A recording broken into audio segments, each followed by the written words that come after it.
Dans cette vidéo, frères et sœurs, je veux vous parler donc de ce que j'appelle les résistants. Alors, il y a des résistants au salut en Christ, donc au nom donc de notre Seigneur et Maître Jésus-Christ.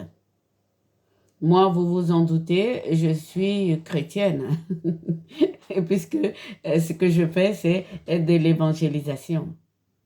Je veux parler donc de nos frères et sœurs qui sont dans d'autres religions. Ils ont beaucoup de respect pour le Christ, puisque nous sommes tous des Adam. Mais ils ne croient pas du tout qu'il soit le Fils de Dieu. Eux-là sont différents, si vous voulez, des impies, qui, eux, croient bien qu'il est le Fils de Dieu, mais qui n'est pas ressuscité d'entre les morts. Nous sommes dans beaucoup de questionnements. C'est normal. Nous sommes que des humains. Je vous le disais donc dans la précédente vidéo que nous sommes pratiquement tous un peu hypocrites. Tout simplement parce que ce que nous recevons vient de Dieu lui-même. Et donc ce que nous recevons, s'il ne vient pas de Dieu, il vient des adversaires. Je veux dire tout simplement que nous sommes que des vases. Et tout ce que nous avons vient d'ailleurs. Certains athées disent que la foi est un cadeau. Ils sont dans, ils s'approchent un peu de la vérité. Car la foi n'est pas un cadeau. Mais nous en parlerons. C'est très difficile la vie de ceux qui ont la foi. Je veux parler de la foi véritable. À commencer par notre Seigneur et Maître lui-même Jésus-Christ, qui est mort sur la croix.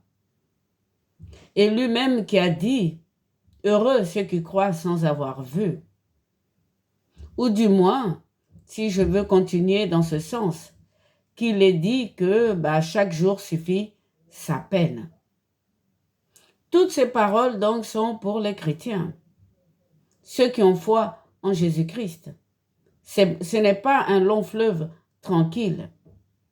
Non seulement lorsque nous sommes appelés et que nous n'entendons pas l'appel, nous sommes malmenés par l'adversaire, mais en plus, lorsque nous entendons l'appel, pendant notre service, nous sommes mis à l'épreuve comme tout le monde. Et notre épreuve, tout le monde connaît. Nous serons jugés sur nos paroles. Nous serons jugés sur nos paroles. Voilà, frères et sœurs, donc cette vidéo a sa place avant de parler du faux prophète, donc de la deuxième bête de l'Apocalypse. Il ne s'agit pas de nos frères des autres religions. Et donc, si vous suivez mon regard, il ne s'agit pas donc de l'islam, qui lui, moi je considère, est un résistant. Et c'est là où je veux vous amener. Donc, je vais vous demander donc de prendre toujours la Bible. Daniel. Alors, Daniel, je vous donne les références. Daniel 10, les versets, on va prendre à partir du verset 12. Du verset 12 jusqu'au verset 20. Il est écrit ceci. Ne crains rien, Daniel, a-t-il dit. C'est l'ange qui parle. Et pour ceux qui connaissent cette histoire, il s'agit de l'archange Gabriel. Dès le jour, je continue la lecture, dès le jour où tu as pris à cœur de comprendre, d'être humble devant ton Dieu, tes paroles ont été entendues. Je suis venu à cause d'elles. Pendant 21 jours, le chef du royaume perse s'est opposé à moi. Mais un des princes du premier rang, Michael, est venu m'aider. Et je l'ai laissé là, près des rois de Perse. Je suis venu t'expliquer ce qui va arriver à ton peuple dans les jours à venir. C'est une nouvelle vision pour ces jours. Alors donc, ce chef du royaume perse, c'est lui qui est, si vous voulez, à la tête de l'islam. C'est lui qui est à la tête des musulmans. C'est lui qui a fait lever Mahomet.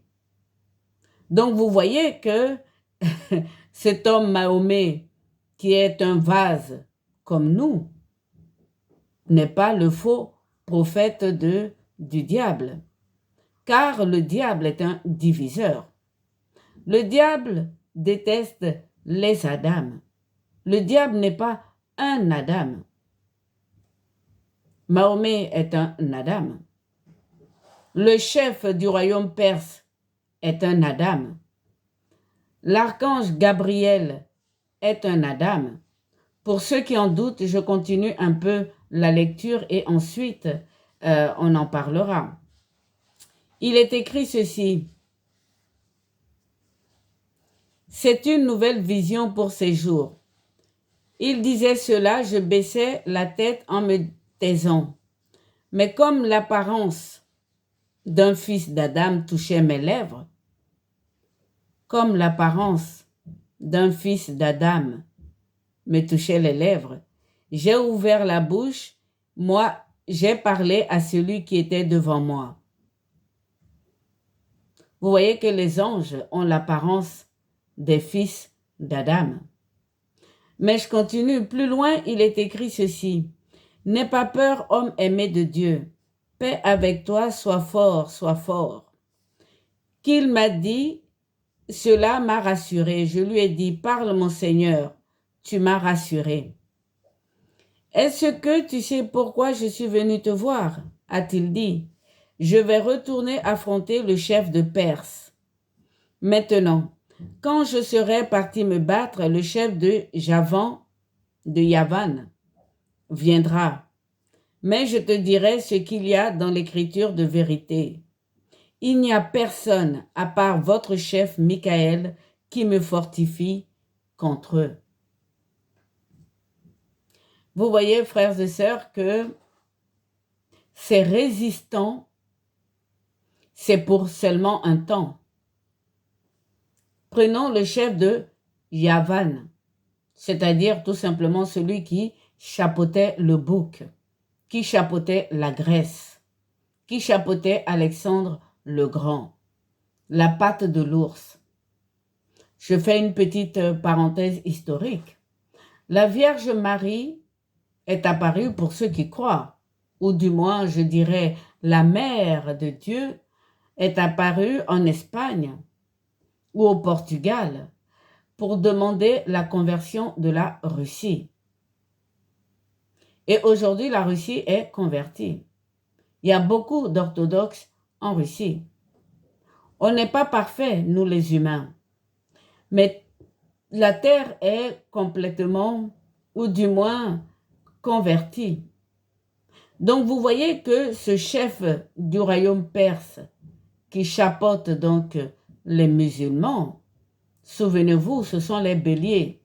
Il s'agit de Assyrus et de Cyrus. Cyrus a construit le temple de Jérusalem que Nabucodonosor avait démoli.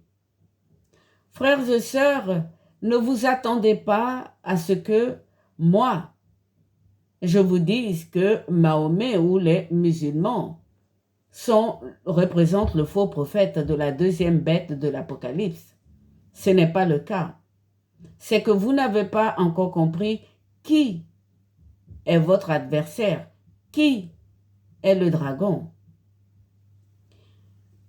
L'islam s'oppose au Christ, comme certains juifs aujourd'hui, parce qu'ils ne croient tout simplement pas à ce que le Christ soit le Fils de Dieu.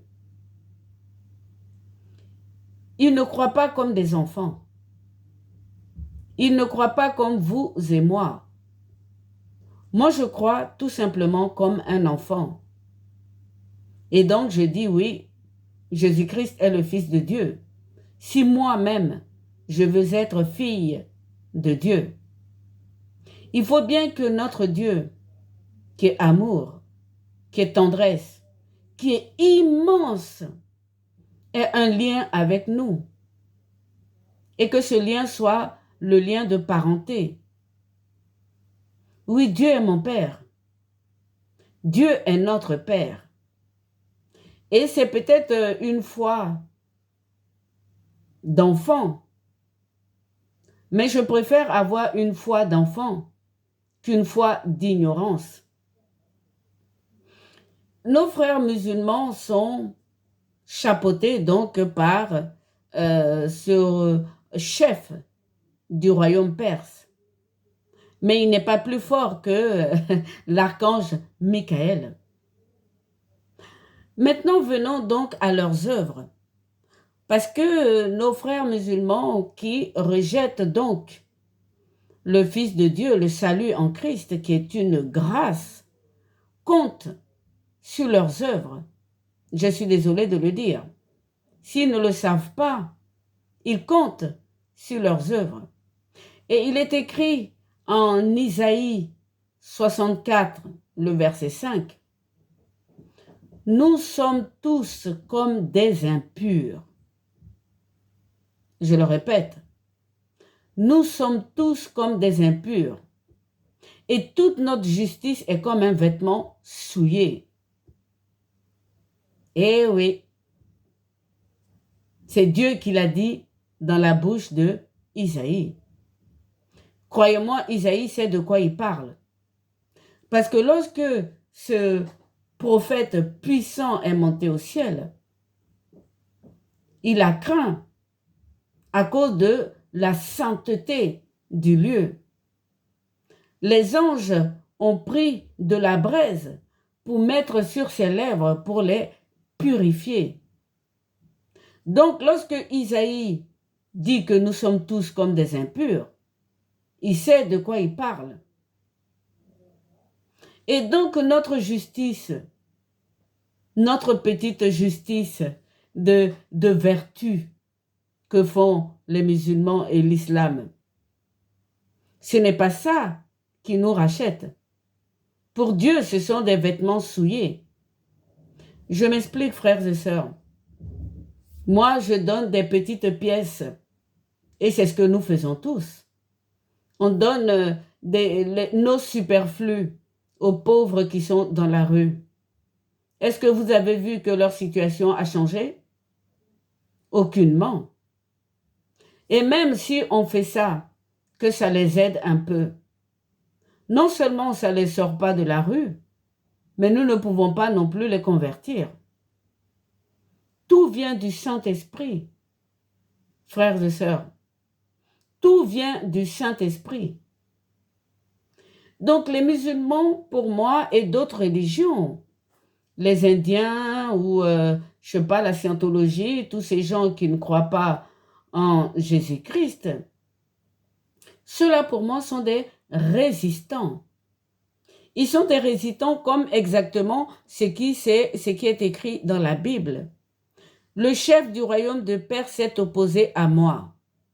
Pendant 21 jours, frères et sœurs, l'archange Gabriel, pour se frayer un chemin, pour venir voir Daniel, a affronté ces Perses. Et c'est ce qui se passe dans notre monde. Et c'est ce qui se passe dans notre monde. Mais bonne nouvelle, Daniel est quand même au-dessus. Tout comme l'archange Michael.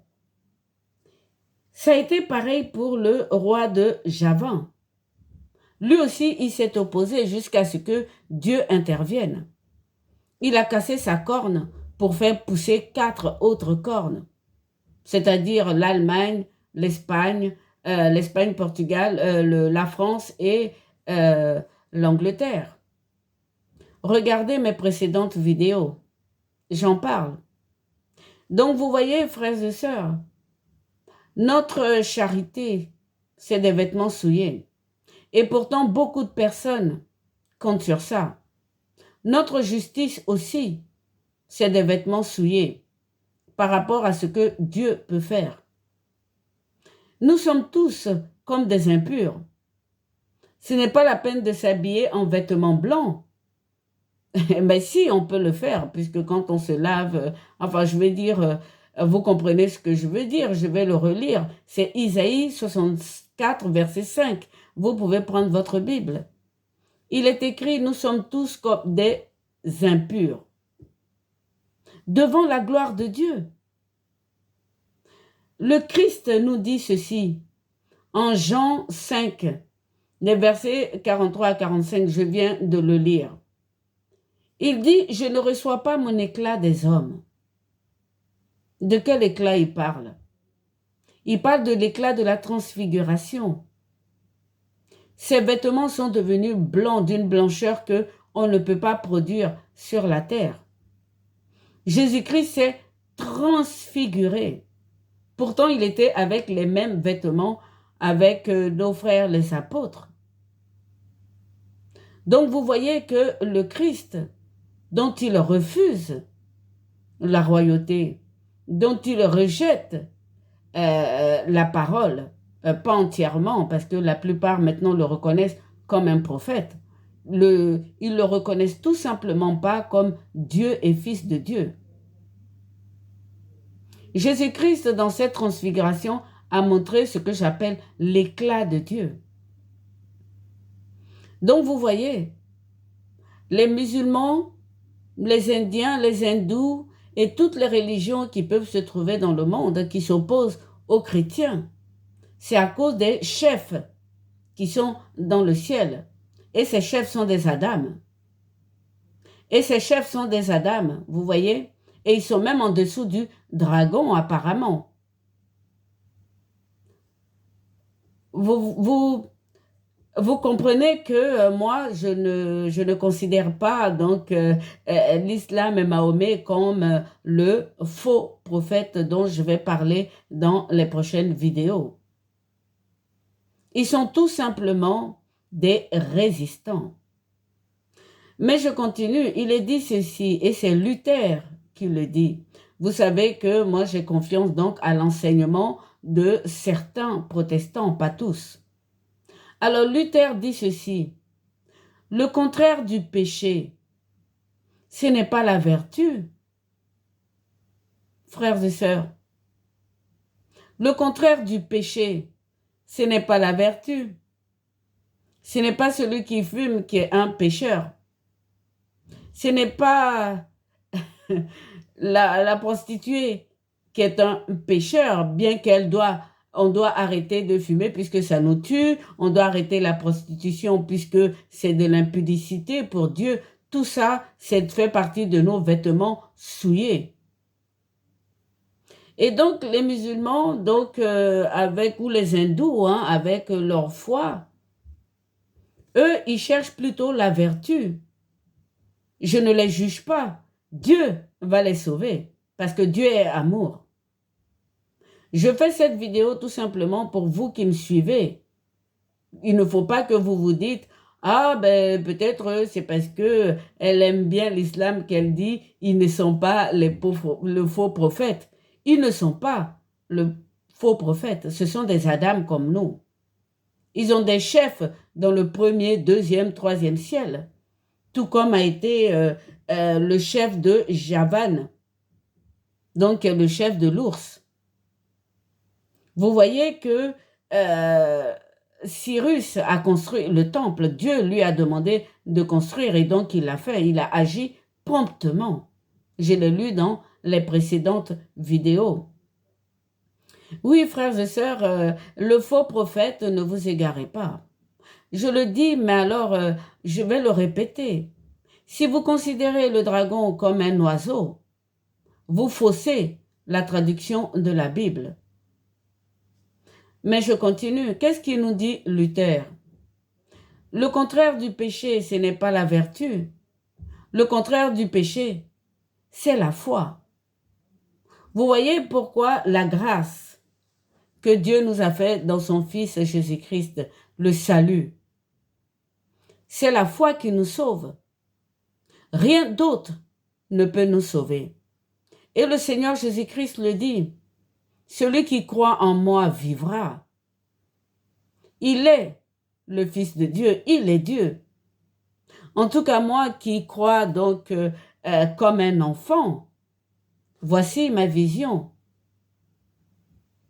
L'islam n'est pas le faux prophète. Ils sont tout simplement résistants. Ils ont résisté à l'archange Gabriel pendant 21 jours. Peut-être qu'il leur faut 21 jours pour venir à la Bible. Leur foi, c'est celle du dragon. Le dragon dit comment Dieu qui est tout puissant aime des poussières comme nous. Et c'est la même chose qu'il pense. Parce que Jésus-Christ s'est fait homme. Donc pour eux, il n'est pas Dieu, il n'est pas le Fils de Dieu. Pourtant, Dieu s'est donné à Moïse. Dieu a fait de Moïse un Dieu pour les Égyptiens. Je vous invite donc à méditer, frères et sœurs, de votre foi en Dieu. Qu'est-ce que vous attendez de Dieu? Qu'est-ce que vous attendez de Dieu? Est-ce que vous voulez être sauvés, vivre la vie éternelle? Dans ce cas, vous avez pour modèle Jésus-Christ qui est ressuscité d'entre les morts. Mais si vous croyez que Dieu n'a rien à faire avec les humains, de quelle foi vous parlez? Pourquoi avez-vous la foi? Comment avez-vous la foi en Dieu? Il est dit partout dans la Bible que Dieu est amour, que Dieu est paix, que Dieu est miséricordieux, que Dieu est patient. Il attend que nous tous, nous nous convertissions, car nous ne sommes que des vases. Lorsque je vais faire la 3e vidéo sur les esprits impurs, vous allez comprendre. L'homme n'est rien, frères et sœurs. Donc ça ne sert à rien de monter en vertu, d'être gonflé en vertu. Et c'est ce qu'il nous dit Luther. Il nous dit le contraire du péché, ce n'est pas la vertu, bien que la vertu soit importante. Je parle donc de nos frères qui n'arrêtent pas de parler de sanctification. La sanctification, c'est important. C'est écrit sans la sanctification, nul ne verra Dieu. Mais la sanctification vient de la foi. La sanctification, c'est la foi, tout simplement. Être saint, frères et sœurs, c'est être singulier. Et notre foi en Jésus-Christ, croyez-moi, c'est être singulier. Croire à l'époque dans laquelle nous vivons qu'il y a un d'entre nous qui s'est relevé de la mort et qui est fils de Dieu, c'est saint. C'est saint. Voilà donc la sainteté dont parle Saint Paul. Oui, la foi est sainte. C'est une grâce. Et donc nos frères musulmans, frères et sœurs, sont des résistants. Ils résistent. Il y en a beaucoup qui se convertissent aujourd'hui.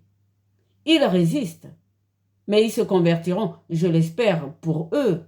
Mais Dieu est miséricordieux, eux-mêmes ils le disent.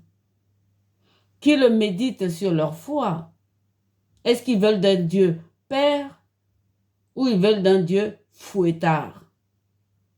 Il faut qu'ils sachent, qu'ils lisent Isaïe 64, verset 5. Nous sommes tous comme des impurs devant Dieu. Nous sommes tous comme des impurs devant Dieu. Et toute nos justice est comme un vêtement souillé. Maintenant, j'aimerais terminer avec notre Seigneur Jésus-Christ qui dit ceci. Et il n'a pas cessé de le répéter donc aux pharisiens qui croyaient qu'ils étaient justes. Il a dit ceci, à quoi donc croyez-vous? Donc c'est en Jean 5, vous pouvez lire tout Jean 5, c'est vraiment intéressant. Il dit, à quoi donc croyez-vous? vous vous faites briller les uns les autres. Et oui, c'est ce que faisaient les pharisiens. Et c'est ce que font beaucoup de croyants aujourd'hui au milieu de nous. La Bible est remplie de ces exemples. Saint Paul nous dit que quand vous allez à l'église et qu'il y a quelqu'un qui est sale devant la porte et que vous lui dites « toi, mets-toi là » et que ceux qui arrivent en vêtements propres blancs, vous les mettez devant, ce n'est pas de la justice. Ce n'est pas la justice de Dieu. Le Christ continue, vous vous faites briller les uns les autres. Et l'éclat qui vient du seul Dieu, vous ne le recherchez pas. L'éclat qui vient du seul Dieu, c'est donc la transfiguration du Christ. C'est ça le vêtement blanc qu'on cherche tous. Et c'est ce vêtement blanc-là que Laodicée va perdre. Parce que Laodicée, l'église qui va venir après, donc notre époque de Philadelphie, va compter sur sa richesse et faire une église globale. Une église donc du nom. Nouvel ordre mondial. Puisque maintenant nous connaissons la première bête de l'Apocalypse 13. Voilà, frères et sœurs. Il y en a qui résistent, mais ce ne sont pas des satanistes. Ce ne sont pas non plus des faux prophètes. Nous sommes tous frères. Nous sommes tous des enfants de Dieu. Il faut tout simplement qu'ils méditent sur ce qu'ils attendent de Dieu. Qui n'est pas cette vision donc du dragon qui compte sur sa force. Nous sommes que des vases. Et donc je le dis à nos frères musulmans, vous n'êtes que des vases. Ce que vous faites, vous êtes chapeautés par le chef du royaume de Perse, qui est un puissant archange, je ne sais pas dans quel niveau de ciel il est. Mais dans Daniel, on nous dit que l'archange venait de plus haut et que l'archange Michael, qui est donc le chef des Juifs, des Hébreux, est encore plus haut. Donc vous voyez, frères et sœurs, quant à nous, notre Seigneur, notre adorable Maître, il est carrément Fils de Dieu. Donc vous voyez, moi dans la suite donc de mes vidéos, ne vous attendez pas, frères et sœurs, que je vous dise que les musulmans, Mahomet, sont le faux prophète de l'Apocalypse. Ils ne le sont pas. Ce sont des Adam comme nous. Eux, je les case donc dans la case de la résistance. Nous croyons en Dieu comme des enfants. Pour nous, il est notre Père. Nous savons que nous sommes tous impurs. Nous savons que notre justice est comme un vêtement souillé. Parce que nous avons lu la Bible. Nous avons lu la Bible comme des enfants. Isaïe, je vous le dis, quand il est monté au ciel, on a pris un charbon pour purifier ses lèvres, pour qu'il dise la parole que je viens de vous lire. Et Luther a raison. Le contraire du péché, frères et sœurs, ce n'est pas la vertu. T'as beau être fidèle à ton mari ou à ta femme, ne parler à personne, être humble, courber ta tête. Si tu n'as pas la foi, tu n'as pas la foi. Et si Dieu ne veut pas te sauver, il ne te sauve pas. Puisqu'il a envoyé son Fils mourir pour toi. C'est l'âme qu'il sauve et non pas la chair, encore moins l'esprit. Parce que l'esprit est à lui en ce qui concerne le souffle. Mais si vous êtes chapeautés par des esprits impurs, et c'est ma 3e vidéo, frères et sœurs, vous n'avez pas l'Esprit Saint de Dieu. Voilà donc pour ce qui est cette deuxième vidéo donc sur ce que j'appelle les résistants. Ils ne sont pas le faux prophète. Pas en tout cas ce que moi je pense. Il leur faut du temps. Il nous faut beaucoup de temps nous-mêmes pour décrypter la parole de Dieu. Eux, ils se basent sur des traductions. Et pourtant, moi, mon travail, c'est un travail de traduction. Donc, vous voyez, frères et sœurs, dans une traduction, je vais vous lire Jean 5, les versets 43 à 44, il est écrit ceci. « Moi, je suis venu au nom de mon Père et vous ne me recevrez pas. Qu'un autre vienne en son propre nom, celui-là vous le recevrez. Comment pourriez-vous croire, vous qui recevez votre gloire les uns des autres et qui ne cherchez pas la gloire qui vient de Dieu? » Dans une autre traduction, frères et sœurs, il est écrit ceci. « Je ne reçois pas mon éclat des hommes. À quoi donc croyez-vous? Vous vous faites briller les uns les autres. » Et oui, c'est ce qui se passe avec l'apparence, les beaux vêtements, la richesse. Vous vous faites briller les uns les autres. Et l'éclat qui vient du seul Dieu, vous ne le recherchez pas. Et cet éclat, frères et sœurs, c'est la lumière de Dieu qui a transfiguré notre Seigneur Jésus-Christ pour ceux qui connaissent l'épisode de la transfiguration. Et ceux qui me suivent, j'ai fait donc une vidéo sur tous Adam. Et j'ai dit que le premier jour de la création, frères et sœurs, Dieu n'avait pas créé les anges, mais il avait créé cet éclat-là pour s'habiller, pour habiller sa gloire et habiller le trône de son Fils. Je vous invite donc à voir cette vidéo. Pour ce qui est donc de nos résistants, frères et sœurs, ils ne sont pas le faux prophète de l'Apocalypse 13. Je viens avec une troisième vidéo avec les esprits impurs, ceux qui viennent donc du trou sans fond.